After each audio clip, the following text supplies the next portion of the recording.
Good day to you, gentlemen. Tell me, young lady, to what do we owe this pleasure? Please do be brief. We do not have very much time on our hands. As rectors of this university, we have serious matters to attend to, and our time is precious. I have heard you wish to meet the owner of the train that is currently in your station. May I know the reason for your summons? We are surprised that your train has not yet left, miss. The situation is most regrettable. The rules do clearly state that trains are meant to come and go and not remain stationary at a platform. Trains should first stop, then subsequently leave. That is the rule. We agree then, dear colleagues, that what we're dealing with is deviant behavior. This matter really is cause for concern. It's a clockwork train, you see? So it needs winding up again. Unfortunately, there is no equipment in the station to do this. A clockwork train? That's strange. How very quaint. You mean it's some sort of mechanical toy? You are causing a hindrance to us, miss. I am very hopeful that I will find what I need along the wall. The wall? Miss, that really is not a suitable place for you to go. Especially for a young lady. You see, miss, we freely admit that every day we praise the existence of that particular edifice. We owe the integrity of our dear university and the fine education it provides to the wall. It protects us from harm and invasion from the unknown. May God protect us from what is beyond those ramparts, miss. Please believe me. I don't have any choice. I must continue my journey. Such a decision is a correct one since it's in line with regulations. Thus, your train will indeed be able to leave. And consequently cease to obstruct our station. That idea of the station aviary is really very original. It's the pride of our university. One of the specialties taught here is zoology, you see, and more particularly, ornithology. Proper study and instruction should not be limited to books. Observation of living matter is indissociable from theoretical questions. It contains some very rare specimens that have been brought back from far-away exotic countries, especially for our university, by the world's most intrepid explorers. Do you remember Alexander Valenbois and his peculiar bird? Absolutely. His gift produced some very embarrassing long-term consequences. A poison chalice, indeed. It must be said the situation could have been much worse, however. Oh, yes, it could have been terribly problematic.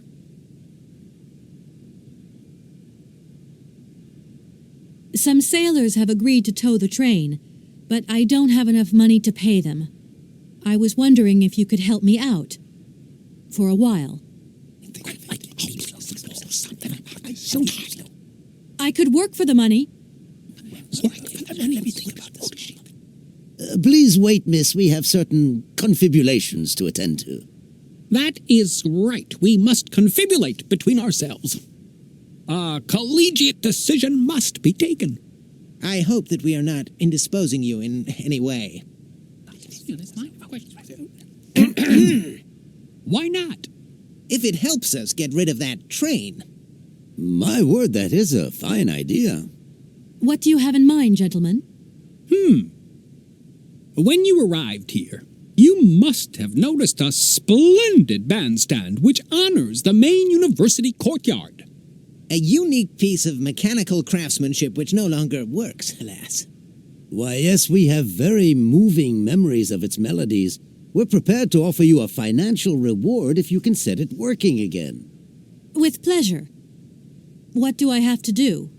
Unfortunately, my dear, time and rust have taken their toll on this university, and our automatons no longer have a spring in their step. You are going to have to be resourceful. To tell you the truth, there are a number of complex mechanisms here in Barakstadt, and it would appear that we have unfortunately lost their operating instructions. Your train, however, is an extremely ingenious invention, so you should be no stranger to complex mechanisms, should you? We are therefore counting on your ingenuity, miss. I hope that I can show myself worthy of your faith in me, gentlemen. Well, my dear colleagues, one more university matter nicely tied up.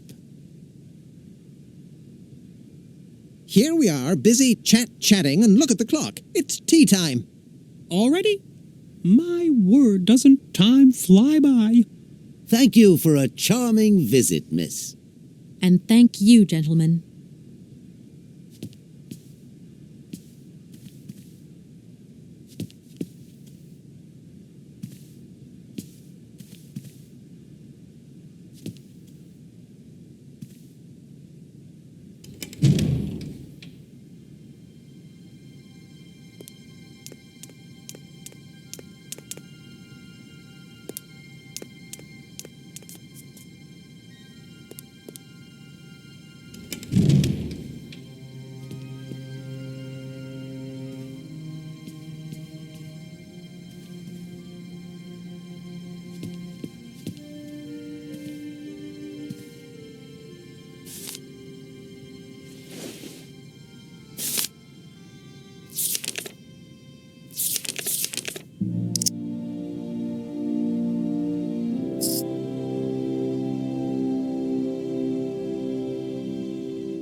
Excuse me.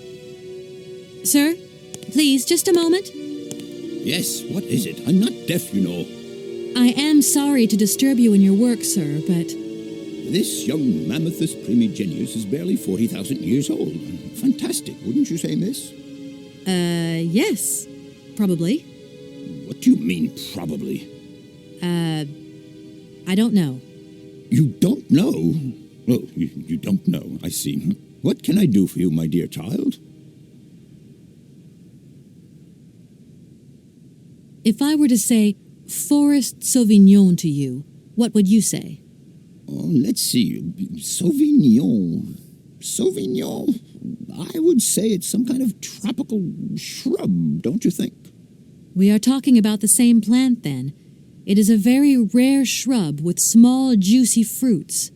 I found a book about the Amazon, and it says that there are even Sauvignon plants growing right here in Bergstadt. You wouldn't know where, would you? Amazon Sauvignon plants here? No. No, I don't think there are any. Highly implausible. But you should ask the station master. He is keeper of the greenhouse.